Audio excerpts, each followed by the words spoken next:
여보, 요즘 뭔가 이상하시잖아요? 옷도 새로 사시고, 향수도 바르시고, 매번 늦게 들어오시고, 도대체 뭐 하시는 거예요? 62살 이정희는 남편 한상도의 갑작스러운 변화에 의심을 품기 시작했습니다. 은퇴 후 한적하게 지내던 67살 남편이 갑자기 고급 양복을 차려입고 정기적으로 외출하기 시작한 거예요. 더 이상 참을 수 없었던 정희는 남편을 직접 미행하기로 결심했습니다. 강남의 고급 레스토랑에서 우아한 중년 여성과 다정하게 식사하는 남편의 모습을 목격한 정희. 하지만 호텔 주차장에서 그 여성의 얼굴을 똑똑히 본 순간 정희의 심장이 멎는 듯 했습니다. 단순한 불륜이 아닌 두 집안을 뒤흔들 충격적인 진실이 숨어 있었는데 과연 정희는 어떤 선택을 하게 될까요? 영상 시청 전 구독과 좋아요 눌러주세요. 영상을 제작하는데 큰 힘이 됩니다. 서울 근교의 한적한 단독주택. 이정희는 아침 일찍 일어나 남편 한상도를 위해 아침 식사를 준비하고 있었습니다. 62살의 정희에게는 35년간 지켜온 아침 루틴이었어요. 하지만 요즘 들어 뭔가 달라진 게 있었습니다. 87살 남편의 행동이 이상했거든요. 정희는 된장찌개를 끓이며 혼잣말을 했어요. 이상하네. 요즘 영감이 왜 이럴까? 평소 같으면 잠옷 차림으로. 밥을 먹던 상도가 오늘도 어김없이 고급 양복을 차려입고 식탁에 앉았습니다. 향수 냄새까지 진동했어요. 정희가 물었습니다. 여보, 오늘도 어디 가세요? 상도는 넥타이를 매만지며 대답했어요. 아, 옛날 회사 동료들이랑 만나기로 했어. 골프도 치고 말이야. 정희는 의아했습니다. 은퇴한 지 벌써 3년이 지났는데 갑자기 왜 동료들과 자주 만날까요? 그것도 매주 화요일과 금요일마다 정기적으로 말이에요. 상도가 외출한 후 정희는 남편의 옷장을 살펴보았습니다. 언제부터인가 새로 산 옷들이 늘어나 있었어요. 평소 검소했던 남편이 갑자기 명품 브랜드 셔츠를 여러 벌 사놓은 것이었습니다. 정희는 중얼거렸어요. 뭔가 수상하네. 상도가 퇴직금으로 개인연금을 관리한다며 보여준 통장 내역도 이상했습니다. 매달 정해진 날짜에 일정 금액이 빠져나가고 있었거든요. 정희가 물어본 적이 있었어요. 여보, 이 돈은 뭐에 쓰는 거예요? 상도는 얼버무렸습니다. 아, 그냥 취미생활비야. 골프 레슨비도 있고 운동기구도 사고 그런 거지. 하지만 정희는 납득이 가지 않았어요. 남편이 골프를 치는 모습을 본 적도 없고 집에 운동기구가 들어온 것도 없었거든요. 어느 날 정희는 상도의 스마트워치를 우연히 보게 되었습니다. 심박수 그래프가 표시되는 화면이었는데 특정 시간대에 심박수가 급상승하는 패턴이 반복되고 있었어요. 그 시간은 외출 시간과 정확히 일치했습니다. 정희는 속으로 생각했어요. 단순한 동창 모임에서 심박수가 왜 이렇게 올라가지? 뭔가 흥미진진한 일이라도 하는 건가? 며칠 후 상도가 또다시 외출 준비를 하고 있었습니다. 평소보다 더 정성스럽게 머리를 빗고 있었어요. 정희가 물었습니다. 여보, 오늘은 어디서 만나세요? 상도는 잠시 머뭇거리더니 대답했어요. 강남 쪽 레스토랑에서 만나기로 했어. 아마 늦을 것 같으니까 저녁은 먼저 드세요. 정희는 고개를 끄덕였지만 속으로는 의심이 커졌습니다.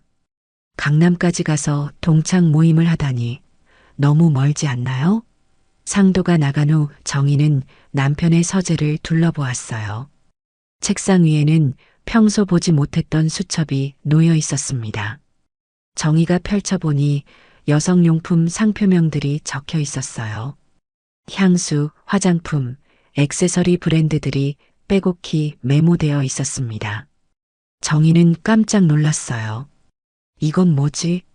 왜 남편이 여성용품에 관심을 가질까? 혹시 며느리 수진이를 위한 선물이라도 사려는 건가?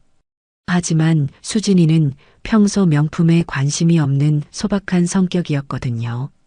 정희는 점점 불안해졌습니다. 35년 결혼 생활에서 남편이 이렇게 비밀스럽게 행동한 적은 없었거든요. 저녁 시간이 되어도 상도는 돌아오지 않았어요. 평소 같으면 8시면 집에 와서 뉴스를 보며 맥주를 마시던 남편이었는데 말이에요. 정희는 휴대폰으로 상도에게 전화를 걸었습니다. 여보, 언제 들어와요? 상도의 목소리는 들뜬 듯 들렸어요. 아, 생각보다 늦어지네. 아마 11시쯤 들어갈 것 같아. 걱정하지 말고 먼저 자. 정희는 통화를 끊고 한숨을 내쉬었어요.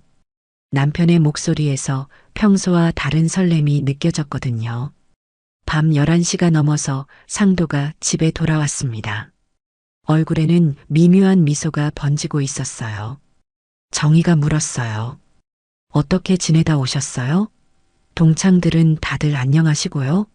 상도는 방으로 들어가며 대답했습니다. 아, 그냥 옛날 얘기하고 그랬지 뭐. 다들 건강하고 좋더라고.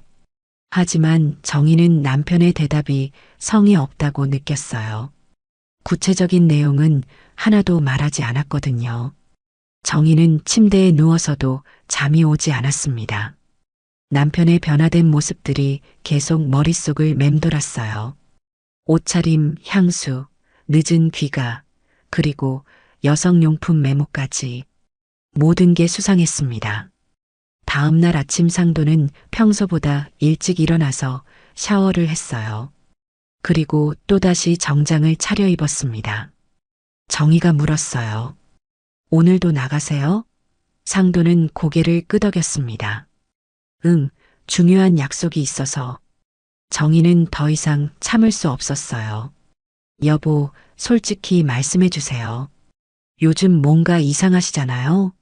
상도는 당황한 듯 대답했습니다. 뭐가 이상해?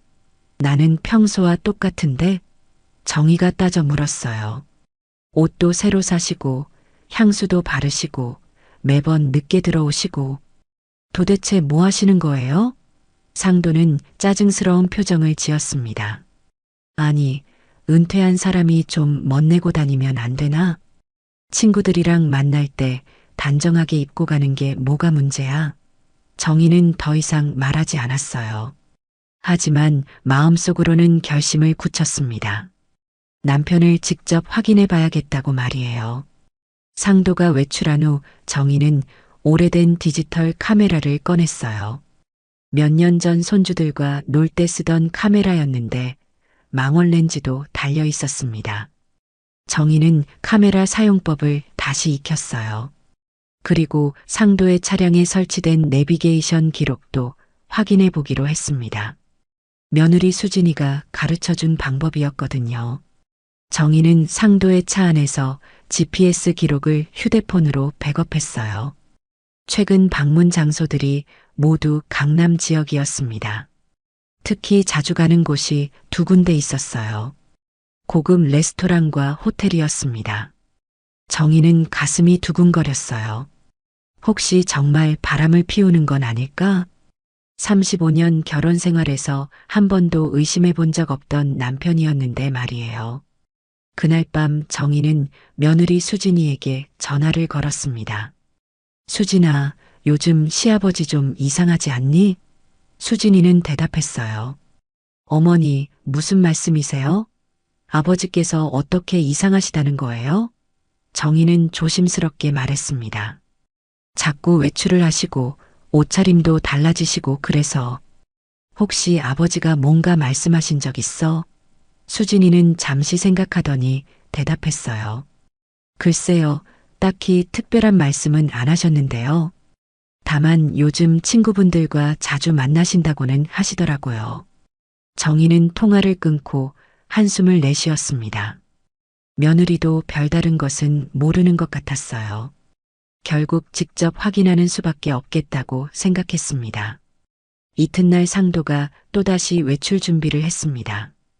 이번에는 평소보다 더 신경 써서 옷을 입고 있었어요. 정희는 마음을 굳혔습니다. 오늘은 반드시 따라가서 확인해 보겠다고 말이에요. 정희는 상도가 집을 나선 지 10분 후 조심스럽게 뒤를 따랐습니다. 손에는 카메라를 꼭 쥐고 있었어요. 마음이 두근거렸지만 진실을 알아야 한다는 생각이 강했습니다. 상도의 차는 예상대로 강남 방향으로 향하고 있었어요. 정희는 적당한 거리를 유지하며 따라갔습니다. 서울 시내 교통 체증 덕분에 따라가기가 어렵지 않았거든요. 1시간 정도 지나자 상도의 차가 강남구 한복판의 고급 레스토랑 앞에 멈췄어요. 정희는 근처 카페 주차장에 차를 세우고 망원 렌즈가 달린 카메라를 준비했습니다. 상도가 차에서 내리는 모습이 보였어요. 평소보다 훨씬 자신감 넘치는 걸음걸이였습니다. 정희는 중얼거렸어요. 저런 표정으로 다니다니 정말 수상해. 레스토랑 입구에서 상도는 누군가를 기다리는 듯 서성거렸습니다. 그때 택시 한 대가 멈추더니 우아한 중년 여성이 내렸어요. 여성은 고급 브랜드 옷을 입고 있었고 자세도 당당했습니다. 정희는 카메라 셔터를 눌렀어요. 찰칵, 찰칵. 두 사람이 반갑게 포옹하는 모습이 렌즈에 담겼습니다. 상도의 얼굴에는 환한 미소가 번지고 있었어요. 정희는 가슴이 철렁 내려앉았습니다. 저런 표정은 집에서 한 번도 본 적이 없었거든요. 두 사람은 레스토랑 안으로 들어갔어요. 정희는 차에서 내려 조심스럽게 레스토랑 쪽으로 다가갔습니다. 다행히 창가 자리에 앉아서 안이 보였어요. 상도와 여성은 마주 앉아 대화를 나누고 있었습니다. 여성이 상도의 손을 꼭 잡는 모습이 보였어요. 정희는 손이 떨렸지만 계속 사진을 찍었습니다. 상도는 여성의 와인잔에 와인을 따라주며 시선을 떼지 않았어요. 마치 연인 같은 분위기였습니다. 정희는 속으로 중얼거렸어요. 저게 정말 우리 남편이 맞나? 35년 동안 한 번도 저런 모습 보여준 적 없는데. 식사가 끝나자 두 사람은 레스토랑을 나왔습니다. 정희는 급히 차로 돌아가서 시동을 걸었어요. 그들은 택시를 타고 또 다른 곳으로 향했습니다. 정희는 계속 따라갔어요. 목적지는 강남의 유명한 특급 호텔이었습니다. 정희의 가슴이 더욱 빠르게 뛰었어요. 호텔이라니 이제 확실해졌습니다. 상도와 여성은 호텔 로비로 들어갔어요. 정희는 차에서 내려 멀리서 지켜보았습니다. 상대방을 기다리는 동안 여성의 옆모습이 살짝 보였는데 뭔가 익숙한 느낌이 들었어요. 하지만 확실하지는 않았습니다. 호텔 프런트 데스크에서 상도가 뭔가를 받는 모습이 보였어요. 분명히 객실 키카드였습니다. 정희는 마지막 증거 사진을 찍었어요. 상도가 여성의 허리를 감싸며 엘리베이터로 향하는 모습이었습니다. 정희는 더 이상 볼 수 없어서 호텔을 나왔어요. 주차장에서 차에 앉아 방금 찍은 사진들을 확인하고 있었습니다. 그런데 갑자기 호텔에서 나오는 여성의 모습이 보였어요. 상도보다 먼저 나온 것 같았습니다. 정희는 마지막으로 그 여성의 얼굴을 똑똑히 보려고 카메라를 들었어요. 그 순간 정희의 심장이 멎는 듯 했습니다. 그 여성은 다름 아닌 며느리 수진이의 친정어머니 박미영이었거든요. 정희는 카메라를 떨어뜨릴 뻔했어요. 박미영? 우리 사돈이? 어떻게 이럴 수가 있지?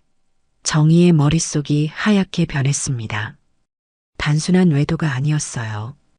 이건 두 집안을 완전히 무너뜨릴 수 있는 일이었습니다. 정희는 급히 차 안에서 며느리에게 전화를 걸려다 멈췄어요. 뭐라고 말해야 할까요? 당신 어머니가 시아버지와 바람을 핀다고 말할 수는 없었습니다. 정희는 차 안에서 한참을 멍하니 앉아 있었어요. 지금까지 찍은 사진들을 다시 보니 모든 게 확실했습니다. 남편과 사돈이 연인 관계였던 거예요. 정희는 자신도 모르게 눈물이 흘렀습니다. 배신감이 몰려왔어요. 남편한테 배신당한 것도 충격이었지만 사돈한테까지 배신당했다는 사실이 더 충격이었습니다. 두 사람이 언제부터 이런 관계였을까요? 며느리 수진이는 알고 있을까요? 정희의 머릿속은 온갖 생각으로 복잡했어요. 한참 후 상도가 호텔에서 나오는 모습이 보였습니다. 혼자서 나왔어요. 얼굴에는 만족스러운 표정이 번지고 있었습니다. 정희는 더 이상 참을 수 없어서 차에서 내렸어요. 상도를 직접 만나서 따져 묻고 싶었지만 이곳에서 소동을 벌일 수는 없었습니다. 정희는 차로 돌아가서 집으로 향했어요. 상도보다 먼저 집에 도착해서 평소처럼 행동해야 했습니다. 집에 도착한 정희는 카메라의 사진들을 컴퓨터로 옮겼어요.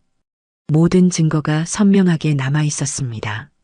레스토랑에서의 다정한 모습, 호텔로 들어가는 장면, 그리고 박미영의 얼굴까지 모든 게 담겨 있었어요.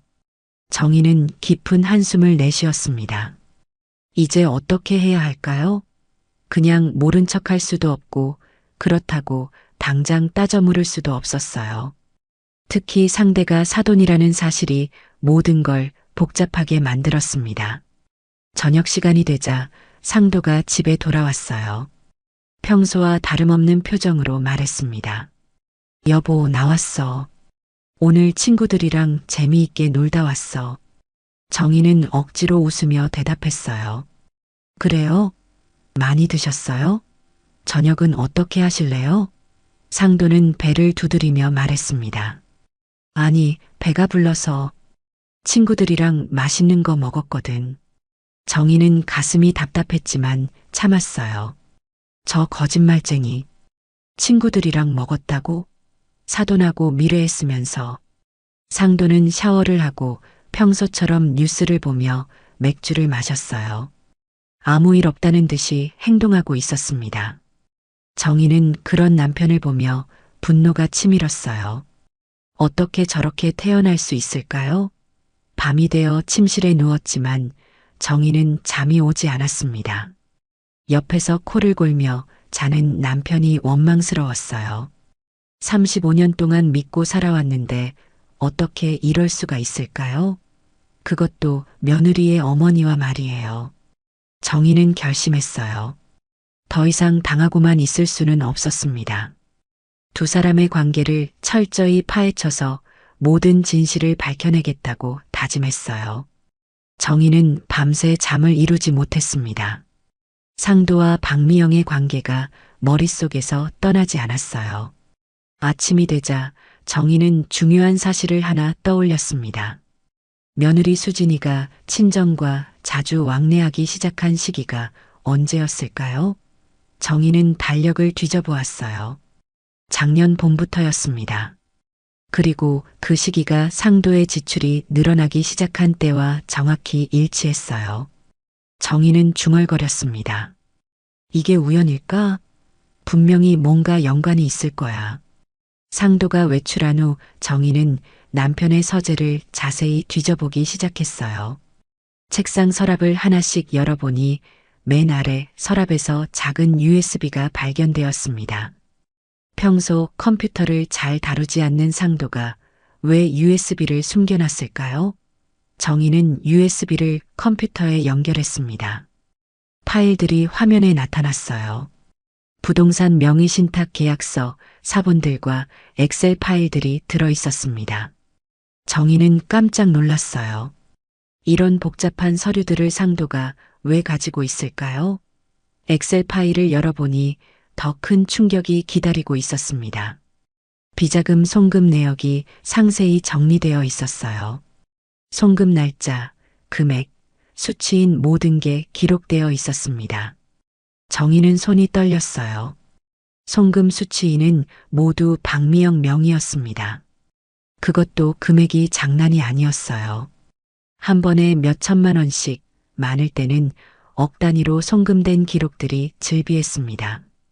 정희가 계산해 보니 총액이 수십억 원에 달했어요. 정희는 의자에 주저앉았습니다. 도대체 이게 무슨 일일까요? 상도가 어떻게 이런 큰 돈을 박미영에게 보낼 수 있었을까요? 정희는 급히 법무사로 일하는 대학 후배 김지영에게 전화를 걸었어요. 지영아, 나 좀 급한 일이 있어서 연락했어. 만날 수 있을까? 김지영은 걱정스러운 목소리로 대답했습니다. 선배님, 무슨 일이세요? 목소리가 심상치 않은데요.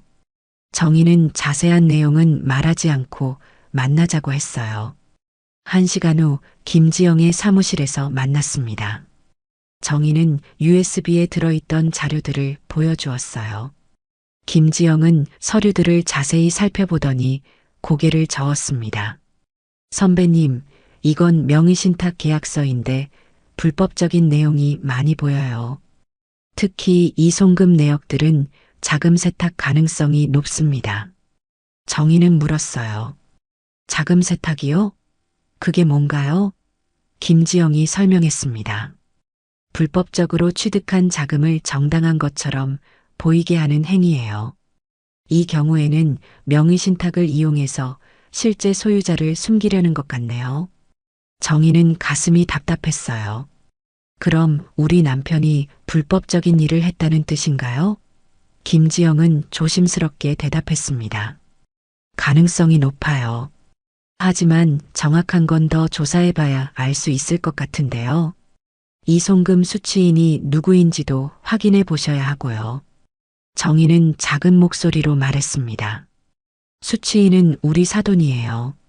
며느리 친정어머니 말이에요. 김지영은 놀란 표정을 지었어요. 사돈이요? 그럼 더 복잡한 문제네요. 혹시 두 분이 무슨 사업을 같이 하시는 건 아니에요? 정희는 고개를 저었습니다. 아니요, 그런 건 없어요. 오히려 어제 두 사람이 호텔에 같이 들어가는 걸 봤거든요. 김지영은 심각한 표정이 되었어요. 선배님, 이 문제는 단순하지 않은 것 같아요. 더 자세한 조사가 필요할 것 같은데 탐정사무소의 도움을 받아보시는 게 어떨까요?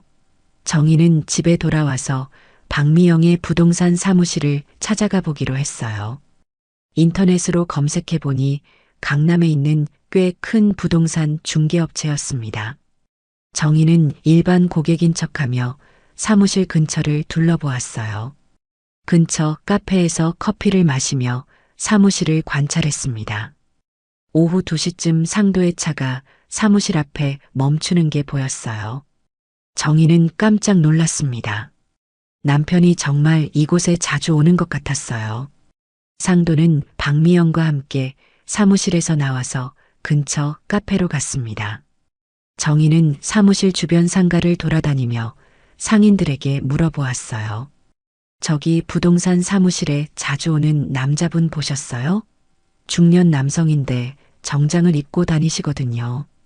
편의점 사장이 대답했습니다. 아, 그분이요? 자주 보죠. 거의 일주일에 2~3번은 와요. 사장님이랑 친한 것 같던데요. 정희는 더 많은 증언을 확보하기 위해 근처 경비원에게도 물어보았어요. 혹시 저 부동산 사무실에 정기적으로 오는 남자분 기억하세요? 경비원은 고개를 끄덕였습니다. 네, 알죠. 주차장에 차를 대고 가시는 분 말씀이시죠? 사장님이랑 친해 보이더라고요. 가끔 같이 외출도 하시고요. 정희는 이제 확신했어요. 상도가 박미영과 단순한 불륜 관계가 아니라 사업적으로도 연결되어 있다는 것을 말이에요. 집에 돌아온 정희는 김지영이 추천한 탐정사무소에 전화를 걸었습니다. 저희는 개인 사생활 조사를 전문으로 하는 곳입니다. 어떤 도움이 필요하신가요? 정희는 익명의 제보자라고 밝히며 호텔 출입 기록 열람을 요청했어요. 강남의 특급 호텔에서 특정 인물들의 출입 기록을 확인하고 싶다고 했습니다. 탐정은 가능하다고 답했어요. 다만 정당한 사유와 위임장이 필요하다고 했습니다. 정희는 불륜 조사라고 밝히고 필요한 서류를 준비하겠다고 했어요. 저녁에 상도가 집에 돌아왔습니다. 평소와 다름없이 행동했지만 정희는 이제 모든 걸 알고 있었어요.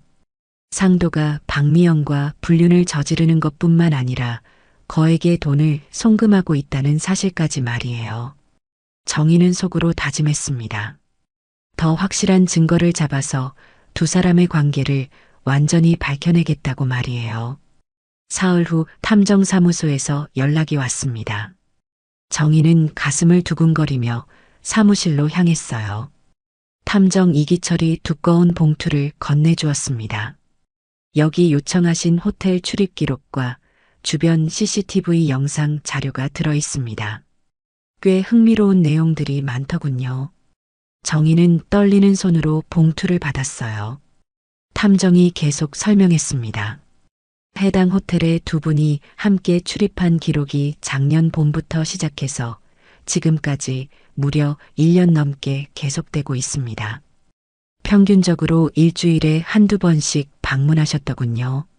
정희는 충격을 받았어요. 1년이 넘게요? 그럼 정말 오랫동안 바람을 피운 거네요. 탐정은 고개를 끄덕였습니다. 네, 그리고 더 놀라운 건 사무실 CCTV 영상입니다. 두 분이 서류를 주고받는 장면도 여러 번 포착되었어요. 단순한 남녀 관계가 아니라 사업적 거래도 함께 이루어지고 있는 것 같습니다. 정희는 집에 돌아와서 자료들을 자세히 살펴보았어요. 호텔 출입 기록표에는 상도와 박미영의 이름이 정기적으로 기록되어 있었습니다. 특히 작년 4월부터 시작되었다는 점이 눈에 띄었어요. 정희는 문득 떠올렸습니다.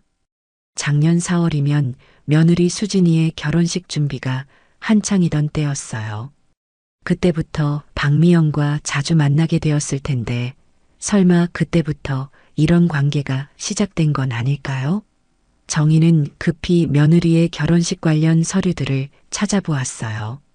예전에 정리해둔 웨딩홀 계약서와 신혼집 전세 계약서가 있었습니다. 계약서를 자세히 보니 이상한 점이 발견되었어요.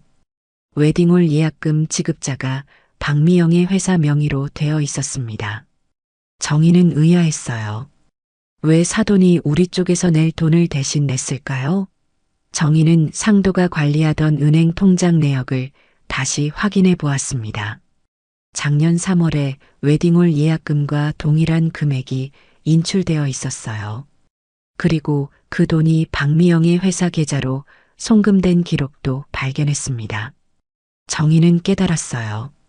상도가 웨딩홀 비용을 박미영에게 먼저 보내고 박미영이 자기 회사 명의로 계약을 한 거였습니다. 신혼집 전세금도 마찬가지였어요.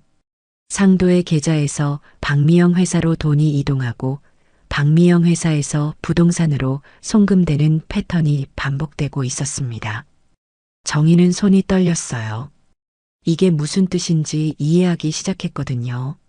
상도는 며느리의 결혼 자금을 빌미로 박미영과 돈 세탁을 하고 있었던 겁니다. 정희는 김지영에게 다시 전화를 걸었어요. 지영아, 또 궁금한 게 생겨서 연락했어.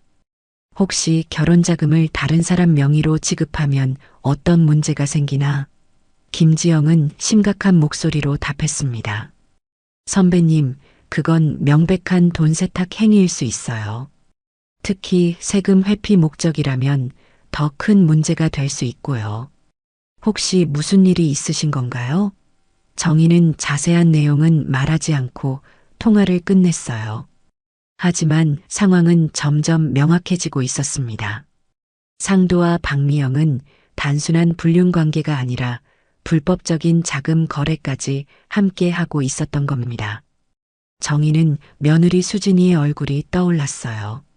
순진한 수진이는 자신의 결혼 자금이 이런 식으로 조작되었다는 걸 꿈에도 모를 거예요. 만약 이 사실이 드러나면 수진이의 결혼 생활까지 망가질 수 있었습니다. 정희는 더 자세히 조사해 보기로 했어요. 상도의 서재에서 다른 서류들도 찾아보았습니다. 숨겨진 서랍에서 또 다른 계약서들이 나왔어요. 박미영의 부동산 회사와 체결한 컨설팅 계약서였습니다. 상도가 박미영 회사의 고문 역할을 한다는 내용이었어요. 하지만 실제로는 돈 세탁을 위한 위장 계약인 것 같았습니다.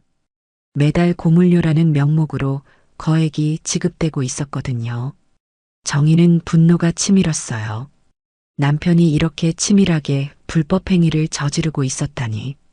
그것도 며느리의 결혼식을 핑계로 삼아서 말이에요. 하지만 동시에 걱정도 되었습니다. 이 모든 사실이 밝혀지면 우리 가족뿐만 아니라 며느리 가족까지 피해를 볼 수 있었거든요. 정희는 신중하게 계획을 세워야 한다고 생각했어요. 상도와 박미영만 처벌받고 무고한 며느리는 피해를 보지 않는 방법을 찾아야 했습니다. 그날 밤 정희는 모든 증거 자료를 정리했어요. 호텔 출입 기록, 계좌 송금 내역, 위장 계약서, 그리고 자신이 직접 찍은 사진들까지 모든 걸 USB에 담았습니다. 이제 마지막 단계만 남았어요. 상도와 박미영을 직접 현장에서 잡아내는 것이었습니다.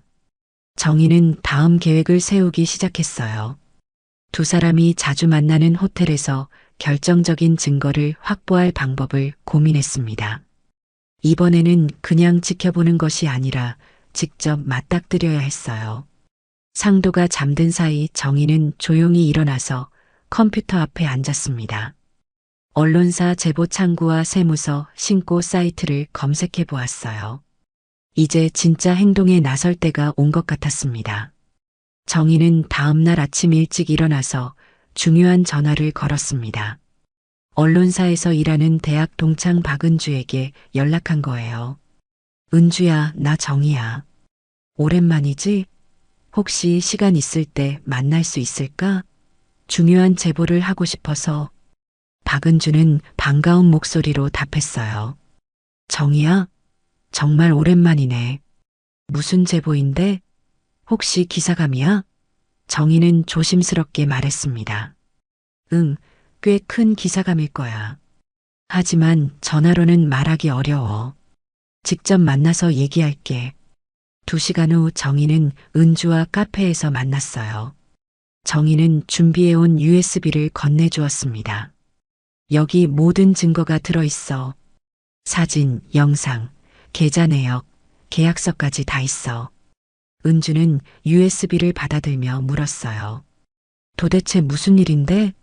정희는 깊은 한숨을 내쉬었습니다. 내 남편이 사돈과 바람을 피우고 있어. 그것도 거액의 돈을 주고받으면서 말이야. 은주는 놀란 표정을 지었어요. 뭐라고? 사돈이랑? 그럼 정말 심각한 문제네. 이거 기사로 내도 될까? 정희는 고개를 끄덕였습니다. 물론이야. 다만 한 가지 조건이 있어. 내 며느리는 피해를 보지 않게 해줘. 순진한 애가 무슨 죄가 있겠어? 은주는 이해한다며 고개를 끄덕였어요. 걱정하지 마. 기사는 가해자 중심으로 쓸게. 피해자들은 최대한 보호할 수 있도록 할게. 정희는 카페를 나온 후 세무서에도 전화를 걸었어요. 익명 제보를 하고 싶습니다. 불법 명의신탁과 자금 세탁 의혹이 있어서요. 세무서 직원이 답했습니다. 구체적인 증거가 있으신가요? 제보만으로는 조사하기 어려운데요. 정희는 자신 있게 말했어요. 네, 계좌 내역과 계약서까지 모든 증거가 있습니다. 이메일로 보내드릴게요. 모든 준비를 마친 정희는 마지막 단계를 계획했어요. 상도와 박미영이 자주 만나는 호텔에서 현장을 잡아내는 것이었습니다. 정희는 호텔에 전화를 걸어 정보를 알아냈어요. 저희 지인이 자주 예약하는 라운지 테이블이 있는데 혹시 이번 주 예약 현황을 알 수 있을까요? 호텔 직원은 친절하게 답해 주었습니다. 네, 금요일 오후 2시에 예약이 되어 있네요. 단골 고객이시라서 항상 같은 테이블로 안내해드리고 있어요. 정희는 박은주에게 다시 연락했어요. 은주야, 금요일 오후 2시에 강남 그랜드 호텔로 와줄래? 현장을 잡을 수 있을 것 같아. 은주는 흥미진진하다는 목소리로 답했습니다. 알겠어. 카메라맨도 함께 데려갈게. 이번 기회에 확실한 증거를 잡자. 정희는 경찰서에도 신고를 준비했어요. 하지만 현행범으로 잡으려면 타이밍이 중요했습니다. 정희는 신중하게 계획을 세웠어요. 금요일 당일 정희는 특별한 준비를 했습니다. 온라인으로 주문한 몰래카메라가 장착된 브로치를 옷깃에 달았어요. 작지만 선명하게 녹화할 수 있는 제품이었습니다. 정희는 거울을 보며 중얼거렸어요. 이제 마지막이야. 오늘 모든 걸 끝내자. 오후 1시 정희는 호텔 근처에 도착했어요. 은주와 카메라맨은 호텔 맞은편 카페에서 대기하고 있었습니다. 정희는 은주에게 문자를 보냈어요. 나는 호텔 로비에서 지켜볼게. 신호를 보내면 바로 들어와. 2시 정각 상도와 박미영이 호텔에 나타났습니다. 평소와 다름없이 다정한 모습이었어요. 정희는 멀리서 지켜보며 브로치 카메라로 녹화를 시작했습니다. 두 사람은 라운지로 향했고 정희는 조심스럽게 따라갔어요. 라운지에서 상도와 박미영이 포옹하며 키스하는 장면까지 선명하게 녹화되었습니다. 정희는 은주에게 신호를 보냈어요. 지금이야 들어와. 갑자기 기자들이 라운지로 몰려들었습니다. 플래시가 터지고 카메라가 돌아가기 시작했어요. 상도와 박미영은 깜짝 놀라며 자리에서 일어났습니다. 뭐 하는 거예요? 여기서 왜 사진을 찍는 거죠? 은주가 마이크를 들이밀며 물었어요. 두 분의 관계에 대해 말씀해 주시겠어요? 사돈관계인데 이렇게 만나시는 이유가 있나요? 박미영이 당황하며 소리쳤습니다. 사돈이요? 무슨 소리예요? 우리는 그냥 사업 파트너일 뿐이에요. 하지만 기자들은 이미 모든 증거를 확보한 상태였어요. 은주가 계속 추궁했습니다. 그럼 호텔 객실까지 함께 올라가신 것도 사업 때문인가요? 정희는 바로 그 순간 112에 신고 전화를 걸었어요. 강남 그랜드 호텔 라운지에서 사기 및 불륜 현장을 목격했습니다. 곧바로 출동해 주세요. 10분 후 경찰들이 호텔에 도착했어요. 상도와 박미영은 어쩔 줄 몰라 하며 서 있었습니다. 정희는 경찰에게 모든 증거 자료를 제출했어요. 경찰관이 두 사람에게 말했습니다. 사기 및 자금 세탁 혐의로 동행 수사하겠습니다. 상도는 그제서야 정희를 발견하고 소리쳤어요. 여보, 당신이 여기 왜? 정희는 차갑게 대답했습니다. 당신이 뭐라고 다니는지 다 알고 있어요. 이제 끝이에요. 호텔 라운지는 순식간에 아수라장이 되었습니다. 경찰들이 상도와 박미영을 조사하는 동안 기자들은 계속해서 사진을 찍고 영상을 촬영했어요. 상도는 얼굴을 손으로 가리며 소리쳤습니다. 사진 찍지 마세요. 이게 무슨 일이에요? 박미영도 마찬가지로 당황해하며 기자들을 피하려 했어요. 하지만 이미 모든 게 늦었습니다. 경찰관이 상도에게 말했어요. 한상도 씨 사기 및 자금 세탁 혐의로 긴급 체포합니다. 묵비권을 행사할 권리가 있으며 변호사 선임권도 있습니다. 상도는 믿을 수 없다는 표정으로 정희를 바라보았어요. 여보, 당신이 신고한 거예요? 어떻게 이럴 수가 있어요? 정희는 차갑게 대답했습니다. 당신이 먼저 배신했잖아요.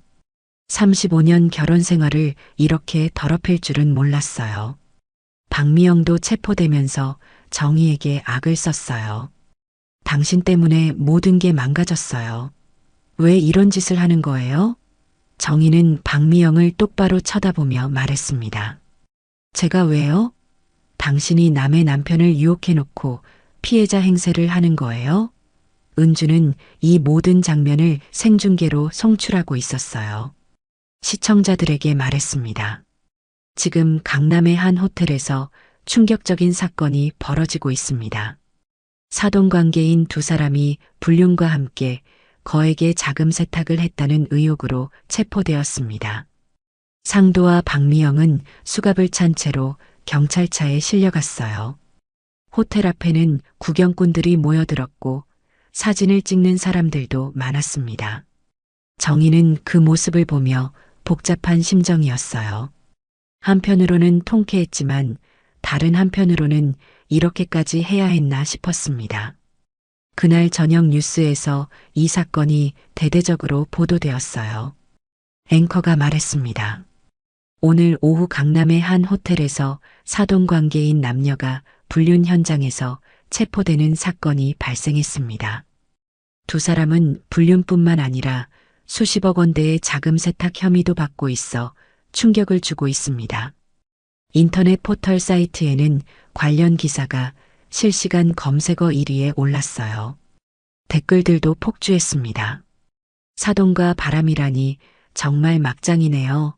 돈까지 세탁했다니 정말 나쁜 사람들이에요. 피해자인 부인이 불쌍해요 같은 반응들이 쏟아졌습니다. 며느리 수진이는 뉴스를 보고 경악했어요. 급히 정희에게 전화를 걸었습니다. 어머니, 뉴스에 나온 게 정말 아버지예요? 어떻게 이런 일이? 정희는 무거운 마음으로 대답했어요.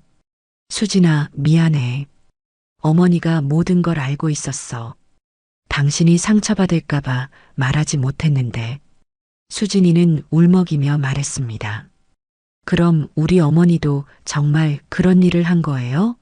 믿고 싶지 않아요. 정희는 안쓰럽게 생각했어요. 수진아, 어머니도 충격이지만 이제 진실을 알아야 할 때야. 당신은 아무 잘못이 없으니까 너무 자책하지 마. 이튿날 세무조사가 본격적으로 시작되었습니다. 조사관들이 상도의 집과 박미영의 사무실을 압수수색했어요. 그 과정에서 더 충격적인 사실이 드러났습니다.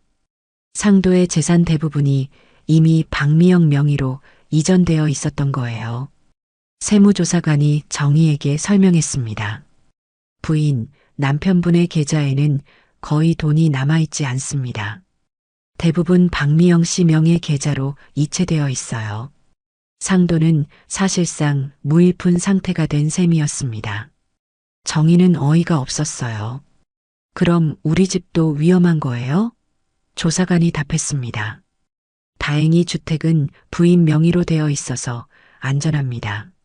하지만 예금과 투자금은 대부분 사라진 상태네요. 언론들은 연일 이 사건을 보도했어요. 사돈과의 불륜으로 전 재산을 빼앗긴 전직 금융인이라는 자극적인 제목들이 쏟아졌습니다. 방송에서도 이 사건을 다뤘어요. 시사 프로그램에서 전문가가 분석했습니다. 이번 사건은 단순한 불륜이 아니라 계획적인 자산 편취 사건으로 보입니다. 피해자인 부인은 남편의 배신뿐만 아니라 경제적 피해까지 입은 상황이죠. 며느리 수진이는 큰 충격을 받았어요. 친정 어머니가 이런 일을 저질렀다는 사실을 받아들이기 어려웠습니다.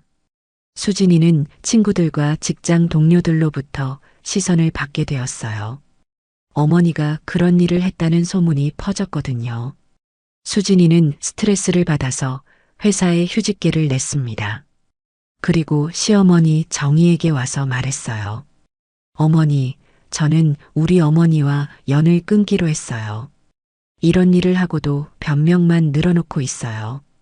정희는 수진이를 안쓰럽게 바라보았어요. 수진아, 그래도 친정 어머니인데 너무 마음 아파하지 마. 수진이는 눈물을 흘리며 대답했습니다. 어머니, 저는 이제 정말 부끄러워요. 결혼식 때 받은 돈도 다 더러운 돈이었던 거잖아요. 정희는 수진이의 어깨를 토닥이며 말했어요.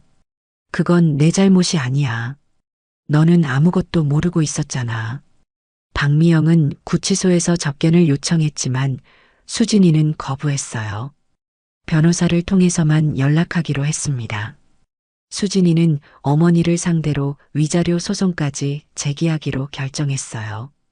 정의는 한편으로는 통쾌했지만 다른 한편으로는 복잡했습니다. 상도와 박미영이 처벌받는 것은 당연하지만 수진이까지 상처받는 걸 보니 마음이 아팠어요. 이 모든 일이 과연 옳은 선택이었을까 하는 생각도 들었습니다. 하지만 정의는 자신의 결정을 후회하지 않았어요. 진실은 반드시 밝혀져야 하고 악한 일에는 대가가 따라야 한다고 생각했거든요. 상도가 구속된 지 일주일이 지났습니다. 정의는 혼자 남은 집에서 상도의 서재를 정리하기 시작했어요.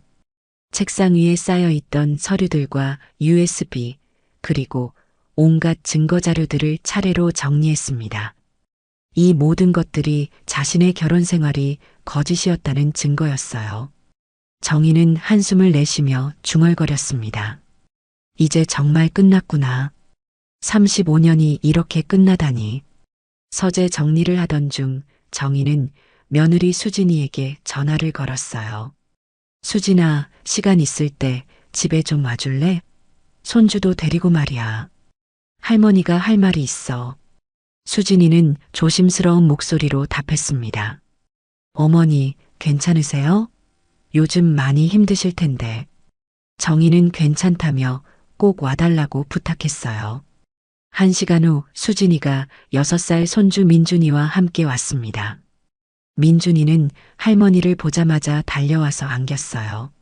할머니, 보고 싶었어요. 정의는 손주를 꼭 안으며 눈물이 날 것 같았어요. 민준아, 할머니도 보고 싶었어. 수진이는 어색한 표정으로 거실에 앉았습니다. 어머니, 아버지는 어떻게 되신 거예요? 언제 나오실 수 있나요? 정의는 깊은 한숨을 내쉬었어요. 수진아, 할머니가 솔직하게 말할게. 이번 일은 할머니가 다 계획한 거야. 수진이는 깜짝 놀라며 물었어요. 어머니가요? 무슨 말씀이세요? 정의는 천천히 설명하기 시작했습니다. 아버지와 당신 어머니의 관계를 할머니가 먼저 알았어. 그래서 증거를 모으고 언론에 제보한 것도 할머니야. 수진이는 믿을 수 없다는 표정이었어요. 그럼 어머니께서 일부러 이런 일을 벌이신 거예요? 왜 미리 말씀해 주지 않으셨어요? 정의는 수진이의 손을 잡았습니다. 미안해. 하지만 당신이 상처받을까봐 그랬어. 그리고 이 집안을 지키려면 어쩔 수 없는 선택이었어. 수진이는 혼란스러워했어요.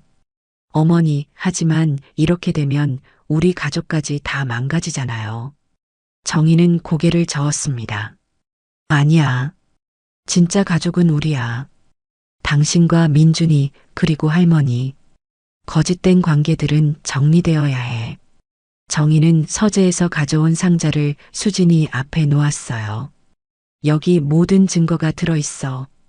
당신 어머니와 아버지가 어떤 일을 했는지 다 나와 있어. 수진이는 상자 안의 서류들을 하나씩 들여다보았어요. 계좌 내역, 호텔 출입 기록, 사진들까지 모든 게 생생하게 담겨 있었습니다. 수진이는 손이 떨렸어요.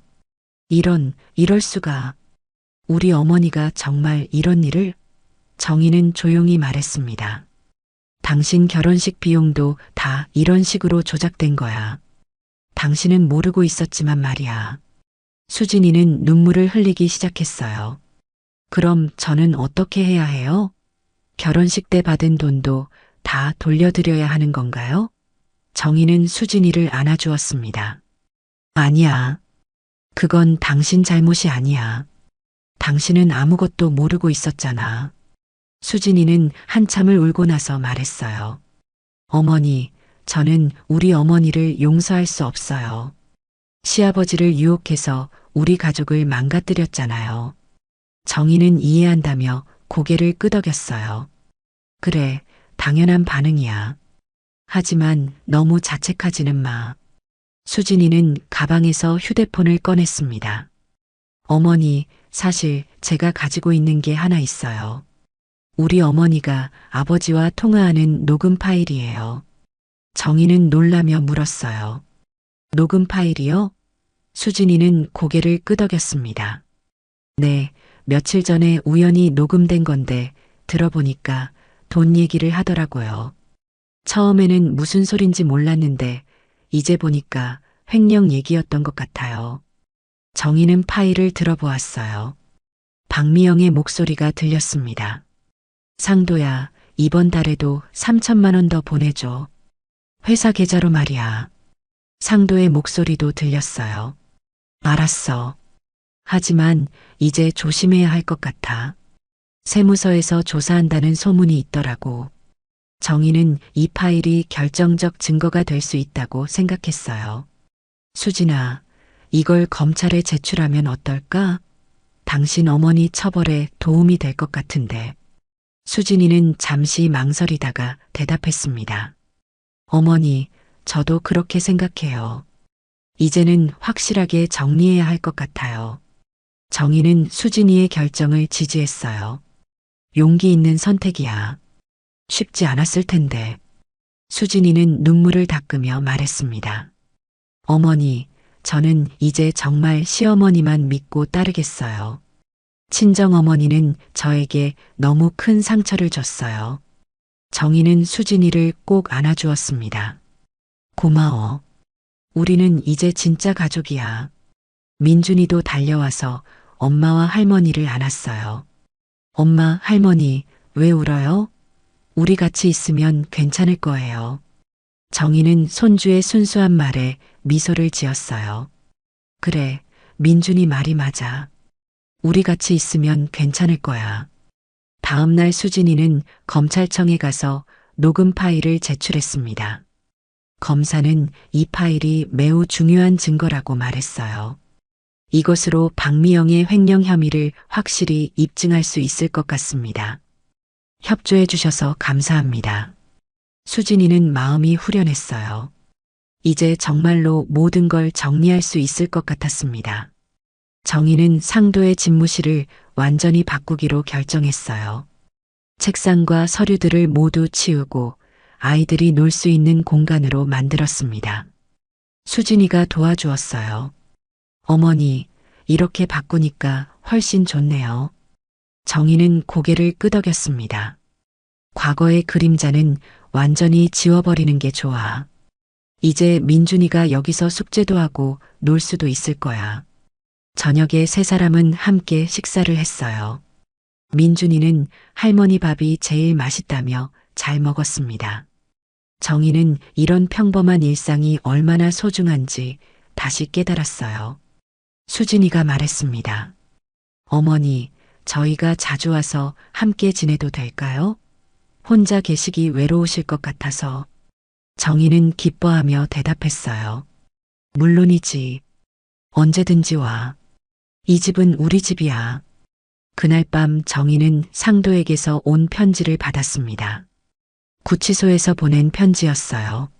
하지만 정희는 읽지 않고 그대로 서랍에 넣어두었습니다. 아직은 읽을 마음의 준비가 되지 않았거든요. 2달 후 법원에서 선고 공판이 열렸습니다. 정희는 방청석에 앉아서 판사의 선고를 들었어요. 피고인 한상도는 사기 및 자금 세탁 혐의로 징역 3년을 선고합니다. 피고인 박미영은 사기, 횡령 및 배임 혐의로 징역 4년을 선고합니다. 상도는 고개를 떨구고 있었고 박미영은 오열하고 있었어요. 정희는 복잡한 심정으로 그 모습을 지켜보았습니다. 법정을 나서면서 상도와 잠시 눈이 마주쳤어요. 상도는 미안하다는 듯이 고개를 숙였지만 정희는 그냥 지나쳤습니다. 이제 더 이상 할 말이 없었거든요. 며느리 수진이가 정희의 팔을 잡았어요. 어머니, 괜찮으세요? 정희는 고개를 끄덕였습니다. 응, 이제 정말 끝났구나.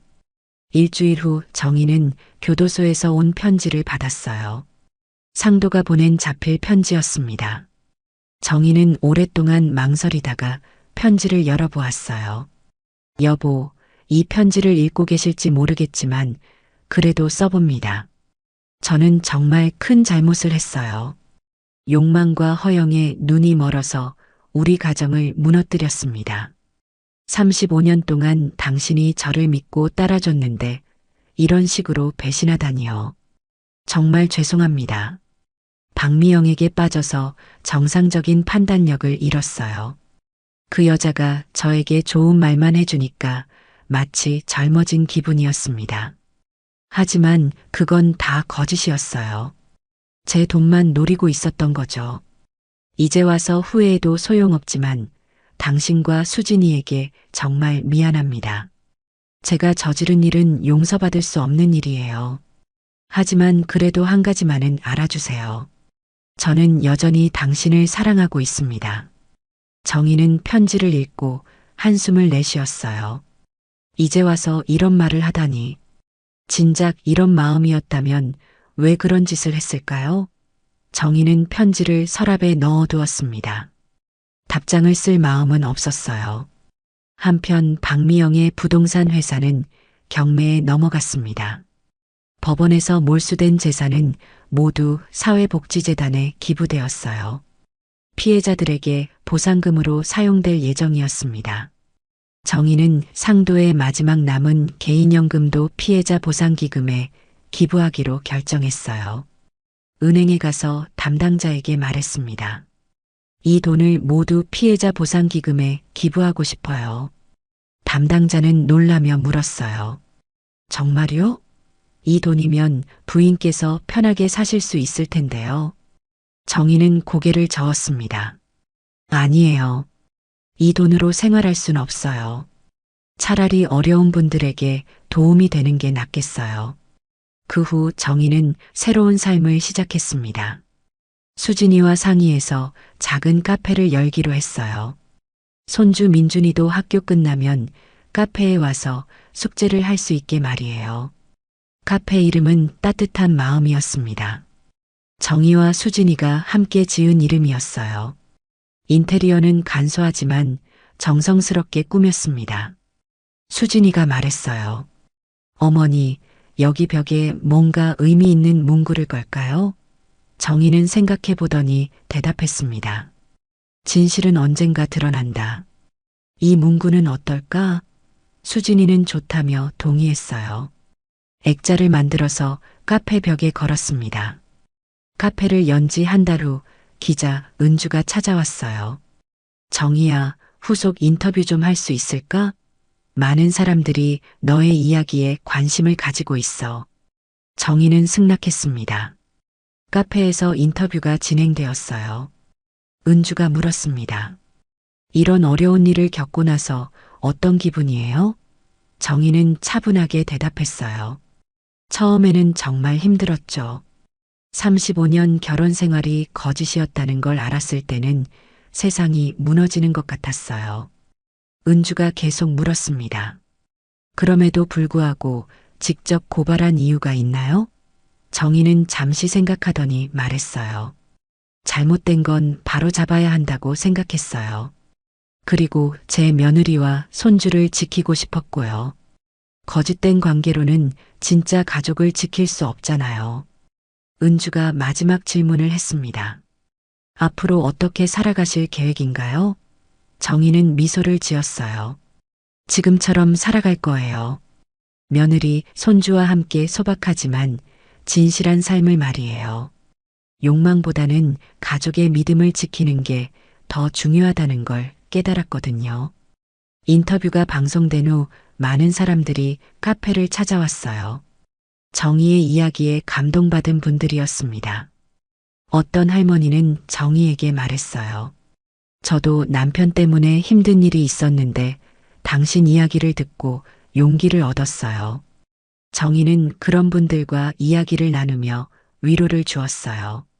자신의 경험이 다른 사람들에게 도움이 된다는 게 뿌듯했습니다. 손주 민준이는 카페에서 친구들과 놀며 행복해했어요. 할머니, 우리 카페가 제일 좋아요. 여기서 숙제하는 것도 재미있고요. 정희는 민준이를 보며 흐뭇해했습니다. 이런 평범한 일상이 진짜 행복이구나. 어느 날 저녁 정희는 수진이와 함께 카페 정리를 하며 말했어요. 수진아, 우리가 이렇게 새 출발할 수 있어서 다행이야. 수진이는 고개를 끄덕였습니다. 네, 어머니. 처음에는 힘들었지만 이제는 정말 마음이 편해요. 진실을 알게 되어서 오히려 후련해요. 정희는 카페 벽에 걸린 액자를 바라보았어요. 진실은 언젠가 드러난다. 정말 맞는 말이었습니다. 거짓은 오래 갈 수 없고 결국 진실이 승리하게 되어 있었어요. 그날 밤 정희는 일기장에 썼습니다. 오늘도 평범하고 소중한 하루였다. 손주와 며느리와 함께하는 이런 일상이 진짜 행복이다. 앞으로도 진실되고 따뜻한 마음으로 살아가리라.